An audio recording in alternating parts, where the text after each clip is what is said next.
Dance Fever. These are the things that you'll need from your resource box. So in our Dance Fever, we are going to explore a few different music styles and their dance counterparts. You are very welcome to extend these, but these just give you a few little ideas to be going with. And so one of the things that we're looking at is the idea that we might do a sequence of movements, very small movements to start with, and then try and put them in an order, so really pushing the barrier in terms of what people can remember and do at any one time, ultimately, but we'll see. So I'm going to show you a little warm-up that focuses on warming up the hands. I've called it the hand jive. We're looking a little bit at rock and roll, but I want us to really focus on the hands because some of your participants may only have the capability to use their hands. Perhaps you're working with people that are just in the bed, who have very limited mobility. So you can make this as big or as small as you want to, so we can literally put in some of the classic hand jive movements that we see. But you can also just focus on somebody's hands. Can just be a case of fluttering fingers. It could be just that you're asking somebody to open and close their hands gently. If you're really wanting to engage people in articulation of their fingers, keeping their dexterity, you could ask them to press finger to thumb, finger to thumb. Again, getting their mobilization, thinking about their wrists. And again, this can be on their lap, this can be in front of them, pressing the hands together. So this can be an extension of a really lively rock and roll dance, but it can also be something really small that you do with people that are less firm.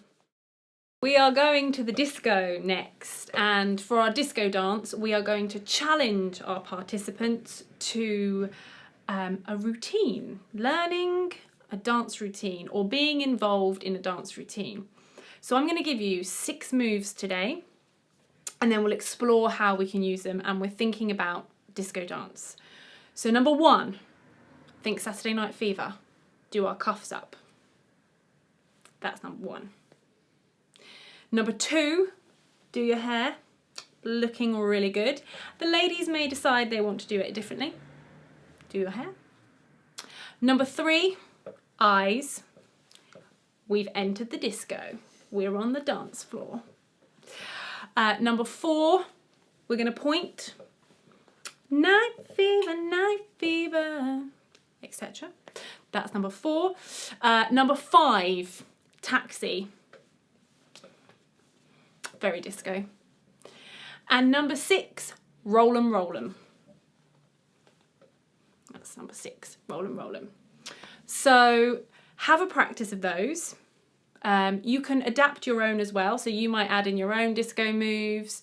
You could ask for ideas from your participants, but maybe have about 4 to 6 movements and practice them in a sequence. So it will really help your participants and their memory, so recalling what comes next. Practice it over and over again. Pick a piece of disco music that you like to listen to, or a piece of music that your participant likes.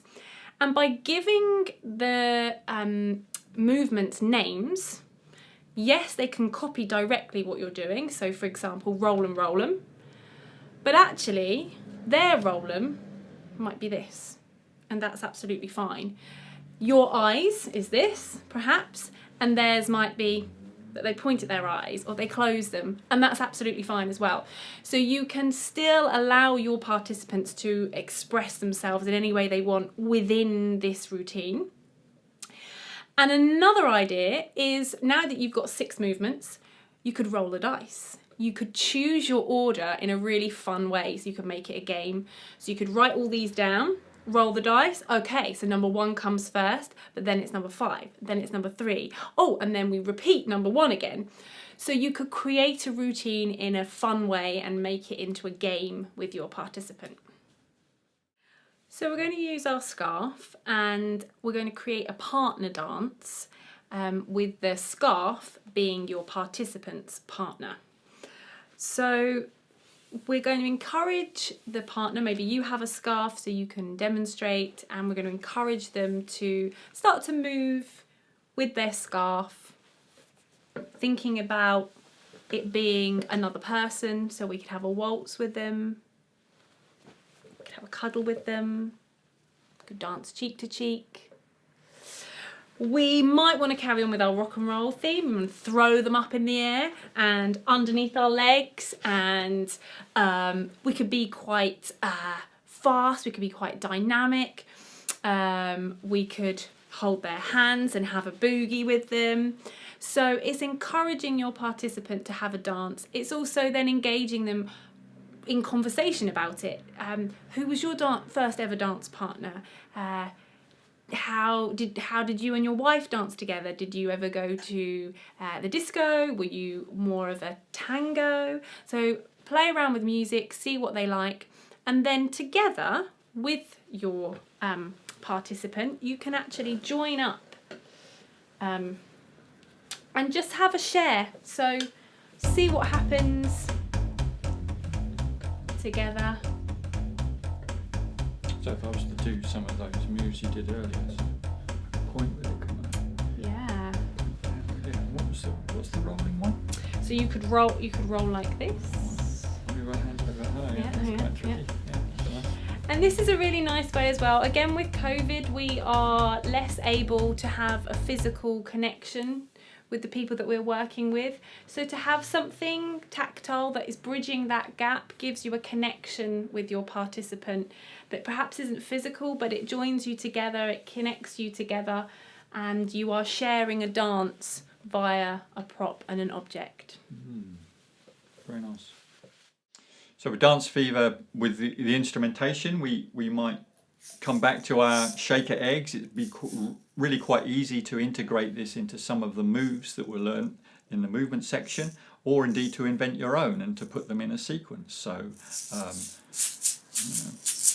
hailing a cab, rolling round, cross the eyes. There's all the ways of integrating the sound, and if you've got some strong pulse or music in the background that's perhaps been chosen by the participant, then that will feed that sense of rhythm, and playing will naturally occur.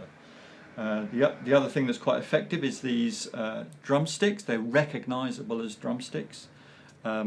Various ways of playing along with the pulse. It can be tapped gently on the knee or on a soft surface of a chair by the side of us. If you happen to have a drum around, you could always use that, or an old bucket. Offer the bucket up and they can be played in time. Scraped, as I say, tapped together. All sorts of things that can happen with these. Maybe start with one to start with, and then introduce the other. The other thing, a strong thing I think about, particularly if you're working in a style of music, let's say rock and roll, there are lots of rock and roll songs that have kind of strange words, Bebopalula, She's My Baby, Tutti Frutti, Oh Ruti, all that. There's loads of those, and there are some examples on the resource sheet. And they're really good for just getting the mouth going, the sounds going, the memory going. There's an element there also of creating a quiz. So what happens in this song? What's the next word? What can you hear in this piece of music? What are the instruments that are making the sounds? There's all sorts of ways of turning that material into something that's kind of intellectually engaging. Just taking off my makeup after our dance night out. So just play with those ideas we've given you. Feel free to extend the theme, so you could have a whole week's worth of rock and roll. You could tie it into things that are going on in the rest of your week. You could involve them in the quiz and whatever else that you are doing. Yeah, I mean, and I think it's a really good example of a piece where you don't need to bring people to a relaxed state necessarily, although that is possible. You might want to keep the energy up slightly, because perhaps people are going to have some nice food, or perhaps they are on their way out somewhere, but they might even be going to have a dance themselves. So I think that's useful to bear in mind. So it's quite a powerful theme. There are so many things, so many directions in which it can go, and it's a very powerful and useful tool for the brain, for the getting this mechanism working and connecting with the body. Absolutely.